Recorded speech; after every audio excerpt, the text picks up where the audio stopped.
Okay, let's dive into a term that sounds like it's straight out of science fiction: quantum biocognition. Yeah, it's a mouthful, I know, but it sits at this incredible intersection of neuroscience, immunology, and, yes, quantum physics. And the core idea behind it all? It's actually shockingly simple. Right. It all comes down to this one question. Can a thought, just the act of thinking about something, anticipating something, can that actually physically change the cells inside your body? For a long time, this was kind of the stuff of wellness blogs and self-help books. But now it is the subject of some seriously rigorous science. And here it is. This is the bombshell finding that really kicks this whole thing off. A major study showed that when people simply expected to run into a threat inside virtual reality, their immune system fired up in the real world. I want to be super clear. This is not a theory. It's a measured physiological fact. So, how in the world did they figure this out? Well, that's what we're going to get into right now. This first part is all about that incredible experiment, the actual human evidence that makes this entire field of study even possible. And the results they got were incredibly specific. We're not talking about some vague immune boost here. No, they saw a measurable spike in very specific frontline immune cells, your natural killer cells and innate lymphoid cells. And thanks to brain scans, they could actually see the connection. They pinpointed the hub linking the thought to the physical reaction, the hypothalamus. That's kind of the brain's command center for stress. So this discovery, it wasn't just some one-off interesting finding. It actually became the solid ground that scientists are now using to build an entire research program.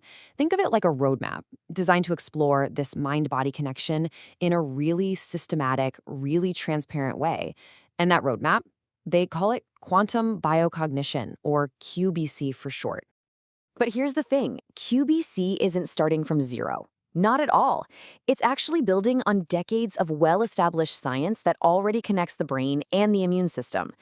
So the foundation for all this? It's already on solid ground. Okay, before we go any further, we have to talk about this tool, because it's absolutely crucial. The QBC roadmap uses something called an evidence ladder. And really, it's a commitment to being honest. It forces them to clearly label every single idea, from rock-solid, established facts, all the way down to a speculative hunch that needs to be tested. This is so important because it prevents hype and it keeps the science totally grounded and transparent. So, what's sitting on that top rung of the ladder? The stuff marked as solid evidence? Well, first up is the vagal nerve reflex. This is basically a direct neural superhighway from your brain to your immune cells that can literally dial inflammation up or down. Second, there's conditioned immunity.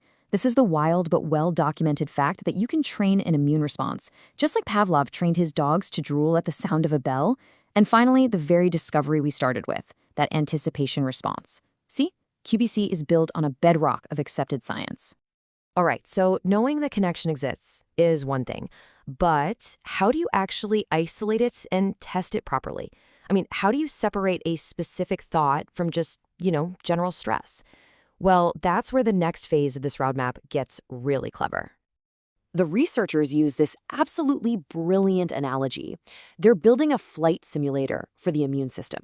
They're creating these controlled, repeatable, virtual reality worlds to safely and ethically poke and prod at how our mental states affect our biology, all without any actual physical threat. It's genius. So the protocol they've designed is this really smart three-part experiment. First, in the threat arm, a person anticipates an infectious avatar, just like in that original study. Second, you've got the neutral arm, which is the control group. Here, they just see a non-threatening avatar to give a baseline reading. And third, and this is the really fascinating part, they repeat the threat scenario, but this time they add a gentle, non-invasive stimulation to the vagus nerve. Why? To see if they can directly tap into that brain immune superhighway and change the response. So how do they know if any of this is working? Well, they're looking for three key biological signals. First, simple blood tests to physically count the immune cells and see if their numbers changed. Then, an ECG measures heart rate variability, which is like a direct window into what the vagus nerve is doing. And finally, they do saliva tests to check for cortisol, the classic stress hormone. This lets them answer that crucial question. Is this a specific neuroimmune thing, or is it just the body's general everyday response to stress? Okay, So we've covered the bio and the cognition. Now it's time for the most speculative and definitely the most carefully handled part of this whole roadmap, the quantum. And this is where that evidence ladder becomes so important. The QBC framework is extremely careful here. It draws this really sharp line between quantum effects that are pretty much well established in biology and those that are still highly debated or, frankly, controversial. The key point is they are not making wild, unsupported claims. Let's start at the top of the ladder with this solid evidence, magnetoreception. It's a fact birds navigate using the Earth's magnetic field. And the science is now very strong that they do this using a quantum mechanical process inside a protein in their eyes called CRI4. This isn't science fiction. This is a real proven example of quantum mechanics having a job to do in biology. Okay, now let's move one rung down the ladder to debated. Let's talk photosynthesis. So scientists have seen some quantum effects that might explain how plants are so ridiculously efficient at turning sunlight into energy.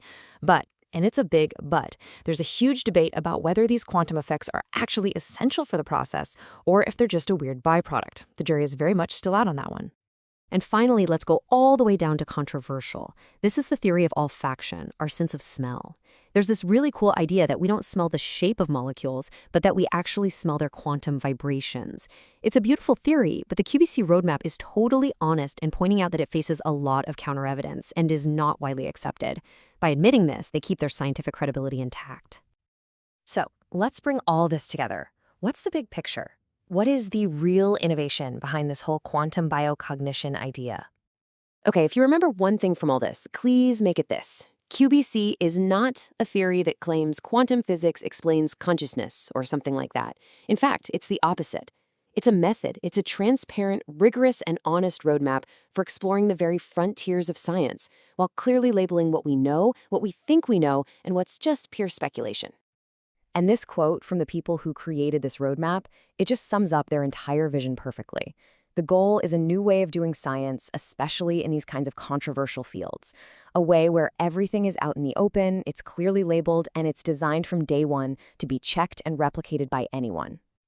So what does this actually mean in practice? It means clarity over hype. It means total transparency. All the data, the code, it's all shared openly. It means rock-solid ethics for the people participating. And maybe most importantly, it means every single experiment is packaged in a way that lets any other lab in the world try to reproduce their results. I mean, that's how good science is supposed to work. So where does all of this leave us? Well, the QBC roadmap is really just getting started. But it opens up this profound, almost unbelievable possibility. If our thoughts can truly, measurably, tune our own immunity, what on earth does that mean for the future of medicine?